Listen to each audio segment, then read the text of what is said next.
a hacer un bizcocho de calabaza y se hace con ¿qué? Se hace con calabaza cacahuate, que lo vamos a poner al horno a asar. Después de eso se va a triturar todo y se va a hacer un bizcocho con huevo, harina y azúcar. Lleva un glaseado de lo que es queso crema y especias ahora de otoño, que es jengibre, canela y clavo.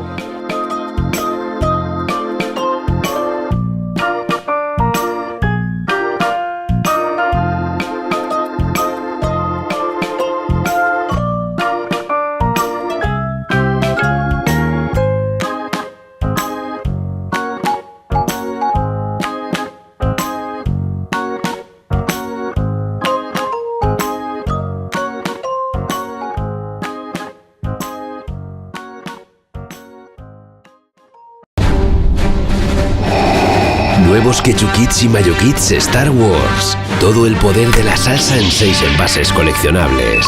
Diviértete con ellos. Entra en chubikits.es y descubre cómo ganar viajes alucinantes. Pon rumbo a la fantasía. Chubikits, sabrosa diversión.